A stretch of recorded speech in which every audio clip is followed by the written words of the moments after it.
इस वक्त की आपको बता दें, ड्रग्स केस में आज शाहरुख खान के बेटे आर्यन खान की बेल पर सुनवाई की घड़ी करीब आ गई है। एनसीबी ने थोड़ी देर पहले अपना जो जवाब दाखिल किया है उससे आर्यन की मुश्किल बढ़ सकती है। जी हां, एनसीबी ने अपने जवाब में कहा है कि अगर चीजें बरामद नहीं होती है तो भी साजिश से इनकार नहीं किया जा सकता है। सारे आरोपी एक दूसरे से जुड़े हुए हैं और विदेशी लिंक की जांच भी की जा रही है। इस मामले में आपको बता दें, कुछ समय पहले एक नाइजीरियन को भी गिरफ्तार किया गया था जिससे बड़ी मात्रा में ड्रग्स भी बरामद हुआ था। अब इस बीच एनसीबी ने कोर्ट में जवाब दाखिल कर दिया है। 11 बजे का वक्त था, जवाब दाखिल कर दिया है। अब आज थोड़ी ही देर में आपको बता दें, सेशंस कोर्ट में सुनवाई शुरू होगी आर्यन खान के बेल को लेकर, जिसमें एनसीबी ने जो जवाब दाखिल किया है उसमें साफ तौर पर कहा गया है कि बरामदगी नहीं हुई है ड्रग्स की, लेकिन फिर भी साजिश से इनकार नहीं किया जा सकता है। सौरभ अख्तानिया हमारे संवाददाता हमारे साथ जुड़ चुके हैं। सौरभ, लगातार जाहिर सी बात है शाहरुख एंड टीम पूरी तरह से लगी हुई है कि जल्द से जल्द आर्यन की बेल हो, लेकिन एनसीबी जो है वो भी पूरी तरह से तैयार है और जिस तरह से वो कड़ियां एक के बाद एक जोड़ रही है, इस बीच वो नहीं चाहेगी कि उसमें से कोई भी एक कड़ी जो है वो निकले या फिर किसी को भी अभी बेल मिले। बिल्कुल, जिस तरीके से कोर्ट के अंदर एक जबरदस्त लड़ाई देखने को मिल रही है आर्यन खान के एडवोकेट्स वर्सेस दी एनसीबी ऑफिशियल्स। देखिए, एनसीबी ने साफ तौर पे कहा है कि जरूरी नहीं है कि अगर आर्यन खान के पास से ड्रग्स नहीं मिला हो, क्योंकि लेकिन ये एक बहुत बड़ी कॉन्स्पिरेसी है, उसलिए उन्होंने 29A की धारा इसमें लगाई है जिसमें कॉन्स्पिरेसी दिखाती है कि आर्यन खान एक ड्रग प्रोक्योर कर रहे थे और प्रोक्योरमेंट का जो ड्रग था वो उनके खास दोस्त अरबाज मर्चेंट के पास से मिला है, तो ये कॉन्स्पिरेसी है। दूसरी तरफ जो आर्यन खान के वकील है वो ये दलील लगा रहे हैं कि ये जो व्हाट्सएप चैट की बात कर रहे हैं वो 3 से 4 साल पुराना है, वो इस केस से इसका कुछ लेना देना नहीं है। अभी ना तो आर्यन खान के पास से कोई ड्रग्स मिला है, ना उन्होंने कोई ड्रग को कंज्यूम किया है। वो ये भी आरोप लगा रहे हैं, अगर आर्यन खान पे ये आरोप है कि उसने ड्रग लिया है, उसने कंज्यूम किया है, तो अभी तक एनसीबी ने उसका ब्लड टेस्ट, यूरिन टेस्ट क्यों नहीं किया। तो ये सारी दलीलें पेश की जाएगी। 245 को ये जो हियरिंग है वो शुरू होगी, लेकिन सबसे महत्वपूर्ण कि ये हियरिंग जल्द से जल्द होनी चाहिए अगर आर्यन खान को आज बाहर आना हो, क्योंकि वो बहुत ज्यादा मुश्किल लग रहा है। क्योंकि देखिए, एक बेल हियरिंग नहीं है, कई सारे जो आरोपी है उनकी बेल हियरिंग है। हर एक को अपनी अपनी दलीलें पेश करेगा, उस पर एनसीबी अपना रिप्लाई फाइल करेगा, कोर्ट को भी उसको ऑर्डर देना है। अगर इन केस आज आर्यन खान को बेल मिलती है तो वो 5:30 से पहले वो बेल होनी चाहिए, नहीं तो आर्थर रोड जेल में ही आज उनको रहना पड़ेगा। लेकिन आज अगर जो हियरिंग एडजर्न हो जाती है तो सीधे जो सुनवाई है सोमवार को होगी। अगर ये बेल रिजेक्ट हो जाती है तो ये दोबारा एक पूरा प्रोसीजर शुरू होगा, वापस आप बॉम्बे हाई कोर्ट में अर्जी डालिए, फिर एनसीबी का रिप्लाई आएगा। तो देखिए, मुश्किलें और ज्यादा बढ़ती जाएगी। जिस तरीके से अब ये जो समय निकलता जा रहा है, ये आर्यन खान की मुश्किलें और भी बढ़ा सकता है। जिस तरीके से एनसीबी ने अपने रिप्लाई में कहा है कि ये एक बहुत बड़ी साजिश है, बहुत बड़ी कॉन्स्पिरेसी है। अगर एक भी आरोपी को आप बाहर छोड़ोगे तो ये एविडेंस से खिलवाड़ कर सकते हैं और बाकी के जो आरोपियों को पकड़ना है उनको पकड़ने में काफी ज्यादा मुश्किलें आ सकती है। तो ये सारी दलीलें फिलहाल कोर्ट में पेश की जाएगी। 245 को ये जो हियरिंग है वो शुरू होगी। सारे एडवोकेट्स अभी कोर्ट के अंदर मौजूद है। इंटरेस्टिंग होगा देखना कि आज की आज ये सुनवाई होती है या और 4 से 5 दिन आर्यन खान को आर्थर रोड जेल में ही रहना पड़ता है। बिल्कुल, और लगभग कितने देर में अब सुनवाई शुरू होगी, क्योंकि देखिए सबकी नजरें जो है इस वक्त सौरभ इस केस पर बनी हुई है और लंबे समय से सब यही चाह रहे हैं, खास करके शाहरुख और उनके पूरे परिवार के लोग यही चाह रहे हैं कि जल्द से जल्द आर्यन बाहर आए। ऐसे में सुनवाई कितने देर में शुरू होगी? जी देखिए, कोर्ट ने जो समय दिया था वो 245 का समय दिया था। दरअसल एनसीबी को जो अपनी रिप्लाई है वो 11 बजे फाइल करनी थी, लेकिन एनसीबी के जो एडवोकेट है, साथ ही जो एनसीबी ऑफिशियल है, वो समय पर पहुंचे नहीं। 1 बजे उन्होंने रिप्लाई फाइल किया, लेकिन इसमें दिक्कत ये हो गई, जब उन्होंने रिप्लाई फाइल किया है तो वो कोर्ट को रिप्लाई फाइल नहीं किया। उनका ये कहना है कि उस रिप्लाई के कॉपी पर वो सिग्नेचर लेना भूल गए हैं, उसके लिए अब जो सिग्नेचर, जो विदाउट सिग्नेचर जो कॉपी होती है, वो सारे एडवोकेट्स को दे दिया है। उनका ये कहना है बस कुछ ही समय में जो इन्वेस्टिगेटिंग ऑफिसर है उनकी सिग्नेचर लेके हम कोर्ट में पेश करेंगे। यानी कि देखिए, कहीं ना कहीं तरीके से ये हियरिंग के लिए कहीं देरी हो रही है और ये देरी आज शायद आर्यन खान के लिए काफी ज्यादा मुश्किलें बढ़ा सकती है। 245 को अगर इन केस अगर समय रहते ये हियरिंग शुरू भी हो जाती है तो क्या ये शरद पवार इस वक्त बोल रहे हैं, हम सीधे वहां पर चलते हैं। और जो भाग तुझ्या तस्वीरवरला त्या ठिकाणी काही दुसरी रिॲक्शन प्रतिक्रिया आपल्याला बघायला मिळते. अजून 13वी जाऊन ही असफल झालेल्या दुसऱ्या दिवशी होऊन सुद्धा तिचा हल्ला झाला आपल्या सैनिकांच्यावर. 5 जणांची त्या ठिकाणी मृत्यू झाला. त्या 5मध्ये 4 सोल्जर होते आणि एक सिनियर अधिकारी होता. आणि त्यामुळं हे जे सतत घडतं आहे हे चिंताजनक आहे.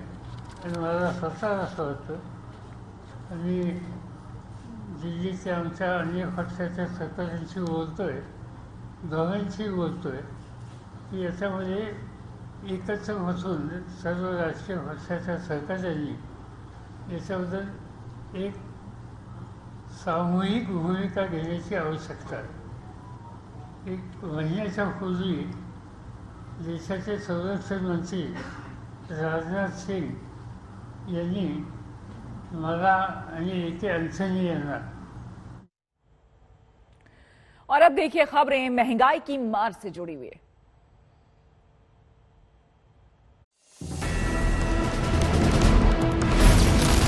जो पुराना माइंस चल रहा था वहाँ कोयले का शॉर्टेज हो गया, कोयला अब वहाँ है नहीं. And we are in fact we are requesting them आप थोड़ा स्टॉक ज्यादा बढ़ाओ, लेकिन वो नहीं कर रहे.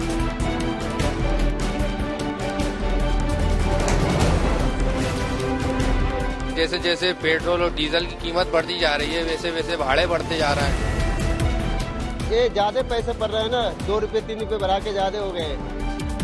साहब काम तो है नहीं बिल्कुल, और सीएनजी पे रेट बढ़ने से फिर हमारा तो घाटा ही हो रहा है ना. और इस समय है भाई साहब 60 रुपए किलो टमाटर, 60 रुपए किलो. सारे सब्जी के रेट बढ़ गए इस टाइम. आलू पीछे 10 रुपए किलो था, आज की तारीख में वो 20 रुपए किलो है. तुम लोग क्या कमाएंगे, क्या बच्चों को पढ़ाएंगे?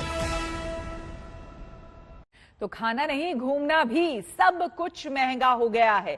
पीएनजी के साथ साथ सीएनजी के दाम भी बढ़ गए हैं. 12 दिन के अंदर करीब 5 रुपए सीएनजी की कीमत में बढ़ोतरी हुई है.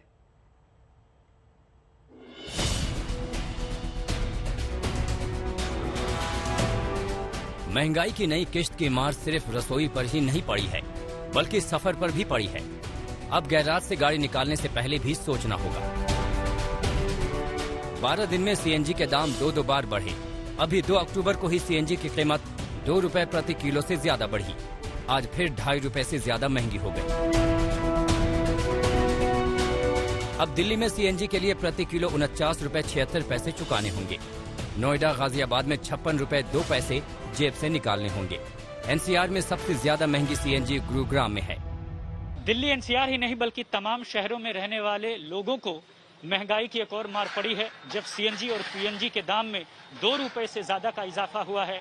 आपको बता दें कि अब सीएनजी के लिए करीब 50 रुपए खर्च करने होंगे 1 किलो के लिए. और साथ ही साथ आपको बता दें कि पेट्रोल और डीजल का दाम पहले से ही आसमान छू रहा है. लिहाजा अब इस महंगाई की मार से लोग कैसे जो है निजात पाएंगे. एक नई मार आप पर.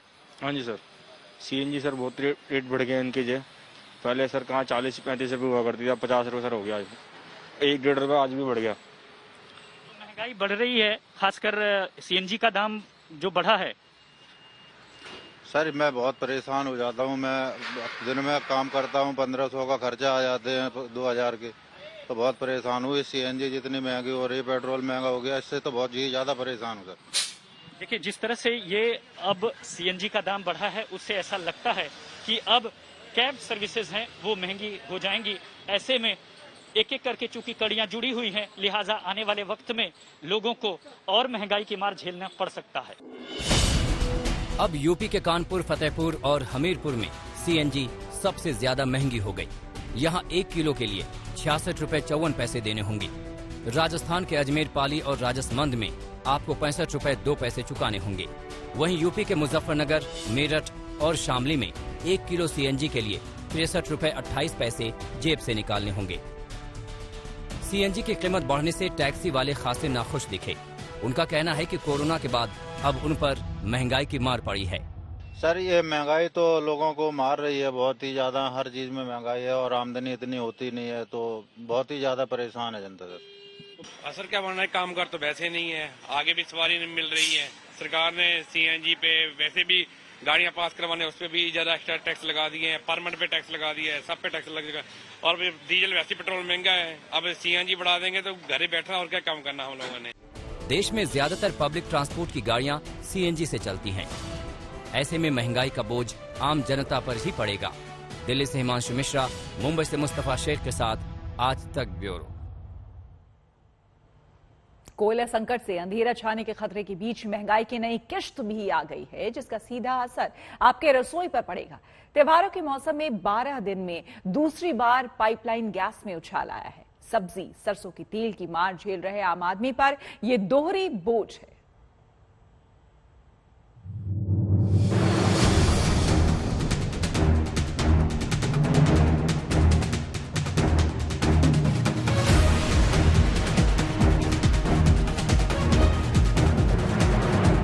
त्योहारों के मौसम में महंगाई रसोई का जायका बिगाड़ने लगा है। खाने के सामानों के बाद रसोई गैस भी पाइप के सहारे बजट बिगाड़ने के लिए रसोई में पहुंच गई। इंद्रप्रस्थ गैस लिमिटेड ने आज से दिल्ली एनसीआर समेत कई शहरों में सीएनजी और पीएनजी के दाम में इजाफा कर दिया है। इसी तरह पीएनजी की कीमतें भी बढ़ी हैं। दिल्ली में 35 रुपए 11 पैसे प्रति एससीएम अब पीएनजी मिला करेगी। नोएडा, गाजियाबाद में 34 रुपए 86 पैसे, जबकि गुरुग्राम में 33 रुपए 31 पैसे। पहले डीजल, पेट्रोल और अब सीएनजी और पीएनजी। आप कुछ भी करना चाहें, घर से बाहर निकलें या घर में खाना बनाएं, सब्जी लाएं, बाजार जाएं या कहीं जाने की कोशिश करें, दाम हर चीज के बढ़ते चले जा रहे हैं। लोग सवाल कर रहे हैं सरकार से कि आखिर क्या करे आम आदमी।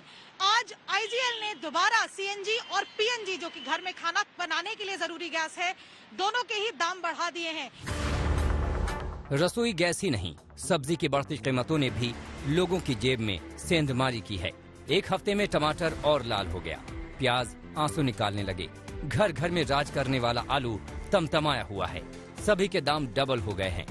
हफ्ते भर पहले 30 रुपए किलो मिलने वाला टमाटर 60 रुपए किलो मिल रहा है। 30 रुपए मिलने वाला प्याज भी 60 रुपए पर जा पहुंचा। आलू भी 30 रुपए किलो पर आ गया। इस वक्त हम लोग मौजूद हैं गाजीपुर सब्जी मंडी में।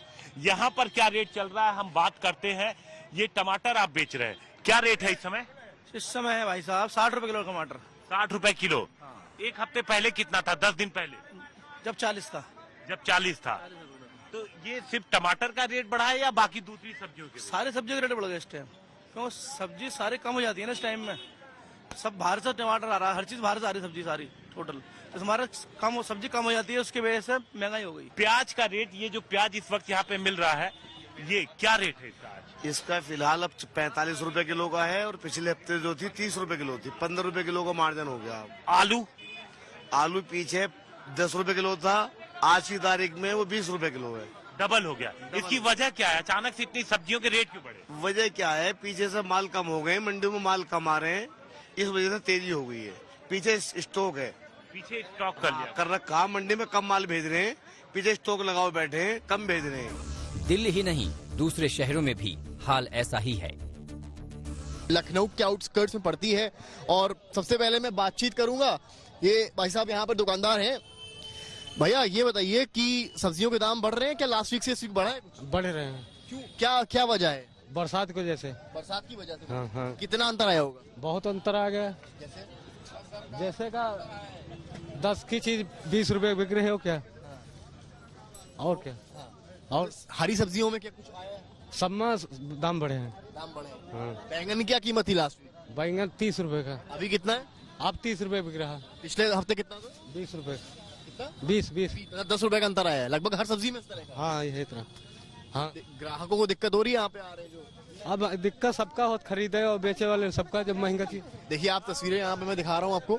हालांकि लोगों की मजबूरी है, यहाँ पर लोग आते हैं, सिटी से भी लोग आते हैं यहाँ पे सब्जी भारी मात्रा में ले जाने के लिए। और क्या क्या महंगा हुआ है? क्यों भाई साहब, क्या क्या महंगा? सारी चीजें महंगी हो गई। खाने के तेल की कीमतें भी बेकाबू हुई हैं। जनवरी के मुकाबले सरसों तेल की कीमतें 154 रुपए से 198 रुपए लीटर पर पहुंच गई। सोया तेल का भी यही हाल है। सूर्यमुखी तेल के दाम 154 रुपए लीटर से 182 लीटर पर पहुंच गए। यही नहीं, आम लोगों की चाय की प्याली भी महंगी हुई है। चीनी और खुली चाय पत्ती महंगी हुई। लेकिन आंकड़े कुछ और बता रहे हैं। अगस्त के मुकाबले सितंबर महीने में खुदरा महंगाई दर में भारी गिरावट दर्ज की गई है। सितंबर में खुदरा महंगाई दर गिरकर 4.45% पर आ गई है, जबकि अगस्त में ये 5.3% थी। दिल्ली से हिमांशु मिश्रा, मुंबई से मुस्तफा और अहमदाबाद से गोपी घांगर के साथ आज तक ब्यूरो। रुक करेंगे अगली खबर का। आपको बता दें कि लखीमपुर मामले में आज राहुल गांधी की अगुवाई में कांग्रेस प्रतिनिधिमंडल ने राष्ट्रपति रामनाथ कोविंद से मुलाकात की और दोषियों पर सख्त कार्रवाई की मांग की। मुलाकात के बाद राहुल गांधी ने आरोप लगाया कि अजय मिश्र के मंत्री रहते किसानों को इंसाफ नहीं मिल सकता है। ऐसे में उन्हें फौरन मंत्री पद से इस्तीफा देना चाहिए। इन परिवारों के सदस्यों को कुचला गया था, उनके हम घर गए और उनसे बातचीत करने के बाद उन्होंने हमें बताया कि वो दो चीजें चाहते हैं। पहली चीज, वो न्याय चाहते हैं। वो चाहते हैं कि जिस व्यक्ति ने ये हत्या की है उसको सजा मिले। जब हम लखीमपुर खेरी में शहीद किसान और श्री रमेश कश्यप जो पत्रकार थे उनके परिजनों से मिले, तो जैसे राहुल जी ने कहा, वे सिर्फ न्याय चाहते हैं और उनके लिए न्याय का मतलब ये है कि सिटिंग जजेस द्वारा जांच की जाए, एक निष्पक्ष जांच हो। और हम सीधे चलते हैं जालंधर, जहां पर अरविंद केजरीवाल इस वक्त मौजूद हैं। वहां पर रैली के लिए वो पहुंचे हुए हैं। मीटिंग बहुत अच्छी रही, जैसे आप लोगों के साथ मीटिंग हो रही है, वहां भी मीटिंग बहुत अच्छी रही। मीटिंग के बाद मेरे से कई लोग आके मिले, दिल्ली आके मिले। अभी किसी भाई साहब ने कहा जी आपसे मिलना बड़ा मुश्किल है। मैं समझता हूं अगर मेरे से ही मिलना मुश्किल है तो फिर इस दुनिया में तो मैं तो दिल्ली में मेरे से पंजाब के लोग आके मिलते हैं। आप हमारे दफ्तर में फोन कीजिए, आपको जरूर समय मिलेगा। तो मेरे से दिल्ली में कई व्यापारी पंजाब के मिले, उन्होंने भी मुझे बताया जी वैट रिफंड की बड़ी प्रॉब्लम है। मैं आज यहां पे आपको एश्योरेंस देके जाता हूं कि सरकार बनने के 3 से 6 महीने के अंदर जितने भी लोगों के एमएसएमई के छोटे उसके और व्यापारियों के जितने रिफंड है उन सब के रिफंड क्लियर कर दिए जाएंगे। अगर कोई बहुत बड़े बड़े रिफंड है तो उनकी किस्तें बांध दी जाएंगी ताकि उनको किस्तों के अंदर रिफंड, कम से कम एक सर्टेनिटी होगी कि आप लोगों को इतने दिन में आपके रिफंड का पूरा इंतजाम कर देंगे। सबसे इंपॉर्टेंट तो व्यापारी के लिए कैपिटल होती है। अगर आपकी कैपिटल ही फंस जाए और वो भी नॉन प्रोडक्टिव एसेट के अंदर फंस जाए तो फिर आप कैसे अपना धंधा करेंगे। तो आपके रिफंड जो हैं वो हम 3 से 6 महीने के अंदर आपके सारे रिफंड हम क्लियर कर देंगे। चौथा पॉइंट था इंफ्रास्ट्रक्चर का। ये हमने दिल्ली में भी, जब मैं हमारे वहां पे 29 इंडस्ट्रियल एरिया हैं, यहां पे तो बहुत ज्यादा होंगे, पंजाब तो बड़ा स्टेट है। हर इंडस्ट्रियल एरिया की अपनी प्रॉब्लम, कहीं सड़क खराब है, कहीं पे पानी की दिक्कत है, कहीं सीवर खराब है, कहीं कुछ है, कहीं कुछ है। हर इंडस्ट्रियल एरिया की एसोसिएशन को हमने आके बुला के पूछा भाई आप अपनी बता दो क्या क्या प्रॉब्लम है, और उसका सारे 29 के 29 एरियाज का हमने एक पैकेज बनाया और वो सारा का सारा एक साथ बजट हमने अप्रूव कर दिया। मैं समझता हूं कि अभी क्योंकि सरकार नहीं संभाली तो मैं पैसे कितने होंगे, बजट कितना होगा, मैं बहुत ज्यादा वो नहीं, लेकिन कोशिश करेंगे 1 से 2 साल के अंदर आपके सभी फोकल पॉइंट्स के, सभी इंडस्ट्रियल जोन्स के और उस सभी इंडस्ट्री के जो फोकल पॉइंट्स के बाहर हैं, आप लोगों ने बताया 80% इंडस्ट्री आपकी फोकल पॉइंट के बाहर है, उन सारी इंडस्ट्री का इंफ्रास्ट्रक्चर, आपकी सड़कें, आपका पानी, आपकी सीवर, आपकी बिजली, जो जो आपके इंफ्रास्ट्रक्चर के प्रॉब्लम्स हैं 1 से 2 साल के अंदर हम आपकी सारी क्लियर कर देंगे। उसके लिए बजट